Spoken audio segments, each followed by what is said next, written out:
Muchos de nosotros hemos escuchado que cuando una persona muere de manera trágica, muere de una manera lamentablemente inesperada, puede ser que quede como un alma errante o como le dicen un alma en pena. Estas son las almas que brujos la utilizan para utilizarlas, o sea, para con ellas hacer algunas de las fechorías que ellos quieren en el sentido de trabajos que le hacen a personas que están buscando alguna ayuda espiritual, que realmente no es ayuda, porque al fin y al cabo notamos que manipulan las almas por acción del demonio para algo en específico que nos va a perjudicar a todos. Cuando hablo de perjudicarnos a todos, voy a hablar de casos en específico. Hay ocasiones que cuando las personas se suicidan no se van al infierno, no se van al cielo, ya yo he leído bastante en este sentido, y puede que queden errantes, o sea, en el lugar donde murieron se pueden encontrar en el lugar de accidente donde lamentablemente fallecieron, puede encontrarse en la casa donde también se suicidaron, y algunos brujos utilizan estas almas para algunos trabajos en específico. También en el campo, yo he escuchado personas que dicen, yo te voy a mandar las ánimas detrás para que se vengan por eso, porque saben que también pueden utilizar estas almas errantes en venganza. Pero no solo eso, también hay personas que le piden, por ejemplo, a la ánima sola o que le piden a las 13 ánimas benditas. Esto no debería ser así, o sea, no debería ser que los relacionen directamente con la brujería, pero lamentablemente lo hacen. Cuando nosotros estamos buscando favores de almas del purgatorio que no tienen que ver con la voluntad de Dios, estamos llegando a lo que es el esoterismo y la superstición. Las almas errantes, lamentablemente, también la utilizan para prácticas que hacen daño, vuelvo y repito, porque a la persona a quien le mandan esas almas para que las moleste, le hacen la vida fastidiosa. El brujo que utiliza esas almas piensa que está dominando demonios y no es así, porque los demonios no se dominan, los demonios usted lo tiene que enviar al infierno para que no molesten más, y de la misma forma la pobre alma necesita que recen por ella para que las personas dejen de utilizarla para esos fines. ¿Cómo lo podemos hacer? Miren, mis hermanos, yo por eso había hablado en varios temas de ir a las tumbas de los difuntos, especialmente cuando hay muerte de muerto de manera trágica. De esto se trata ese video. Yo había hablado de ir a tumbas del familiar sin importar lo que sea, pero en esta ocasión me voy a referir a aquellas almas que no tuvieron una muerte en paz, que no recibieron los sacramentos, y todavía peor si no fueron bautizados en la Iglesia Católica.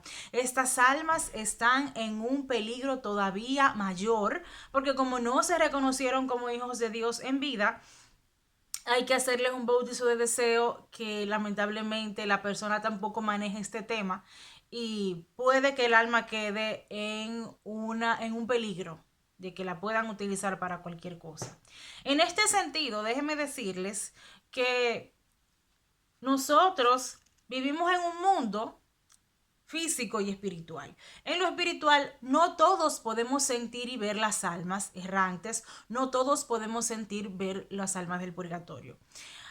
Les voy a ser sincera, y es que todavía no he llegado a la conclusión de que muchos dicen que las almas errantes son las que se encuentran en lo más profundo del purgatorio, dicen algunos escritores, y otros dicen que no, que se encuentran aquí en la tierra y que tienen que esperar el momento de su juicio particular para que puedan ser procesados, y de ahí sabrán en qué parte del purgatorio quedarán.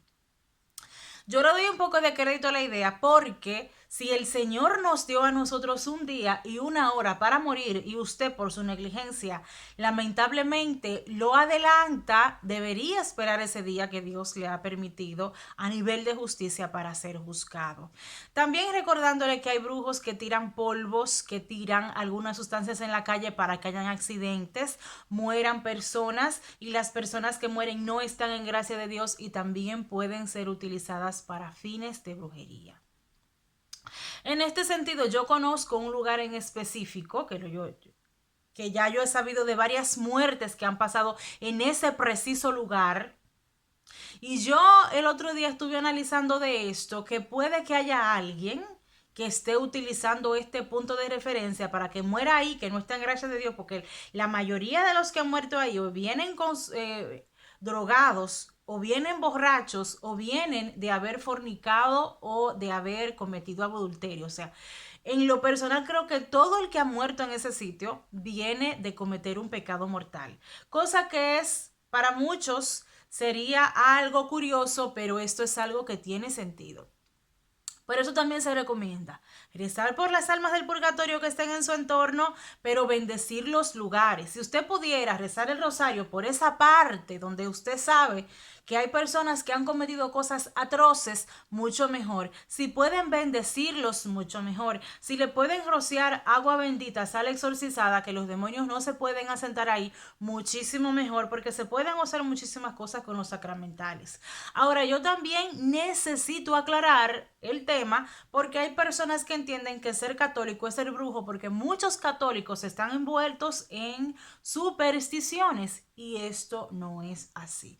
Si usted es católico, no debe involucrarse en ninguna práctica esotérica, no tiene por qué practicar nueva era, ni le está prohibido. De hecho, en la Biblia está la necromancia, está prohibido hablar con los difuntos, a menos que sea por gracia del Señor que una alma se le presente para pedir ayuda, pero usted no tiene que invocar a nadie para preguntarle nada. De la misma forma, debemos tomar conciencia que cada vez que un brujo le hace un daño a una de estas pobres almas, él mismo está profundizando su estadía en el infierno. Así que si usted conoce a alguien que lo haga, ore por esa persona, pero hágale tomar conciencia que nunca nadie dominó ni los difuntos ni los demonios. Lo único que hacen es hacer un daño en ese momento en específico. Yo he sabido de brujas que han hecho daño a personas, especialmente de una que cuando estaba celosa de su marido por alguna mujer, le hacía brujería para que la mujer se llenara en su parte íntima de gusano. Y ella murió totalmente cubierta de gusanos, porque el que a hierro mata, a hierro muere. Al fin y al cabo, quien brega con brujería, aunque usted entienda que tenga algunos años de bonanza, al final le irá mal. Pero el primer punto que vamos a tomar para concluir es: todas las personas deben bautizarse, porque quien no está bautizado en la Iglesia Católica tiene riesgo a que utilicen su alma cuando muera, porque no está representado como hijo de Dios. Segundo punto, vaya a las tumbas, especialmente de los que murieron de muerte trágica o se suicidaron, bendígala, ore por ellas y utilice los sacramentales si es necesario, agua bendita, sal exorcitada. Y en el tercer punto, rezar por las almas para que nadie las utilice, porque ellas están buscando ayuda y nosotros, en vez de tomar conciencia de ayudarlas en ese tormento en el que se encuentran, encontramos personas que la usan para hacer el mal. No le tengan miedo a las almas del purgatorio, no le tengan miedo a las almas errantes, muchas se aparecen para pedir ayuda. Lo que pasa es que nosotros estamos muy influenciados o por indiferencia, que queremos ser muy racionalistas y pensar que no existe nada, o por miedo. Y en la Biblia dice 365 veces no tengan miedo. En ese sentido, mis hermanos, vamos a pedirle al Señor que nos dé la gracia de poder entender que si hay algo noble que nosotros podemos hacer, si hay un acto de compasión sobrenatural, es pedir por aquellas almas que no pueden pedir por sí solas, que solo pueden pedir por otras personas. De la misma manera, nosotros tenemos también que buscar caridad y no pedirle a las almas del purgatorio por cosas materiales, porque eso también se deriva a lo que es la superstición, sino lo primero que le debemos de pedir es por nuestra propia conversión, por la liberación de nuestras familias y para que ellas obtengan de nosotros los favores de que el entorno donde nosotros nos encontremos también sea liberado de la inmundicia que nos rodea en la gran misericordia del Señor, porque Dios quiere que nosotros nos apoyemos unos a otros. Y una manera maravillosa de apoyarnos es pedir al Señor que le dé descanso eterno a todas aquellas almas que todavía no lo han podido encontrar. Que el Señor los bendiga y los guarde, le muestre su rostro y los salve.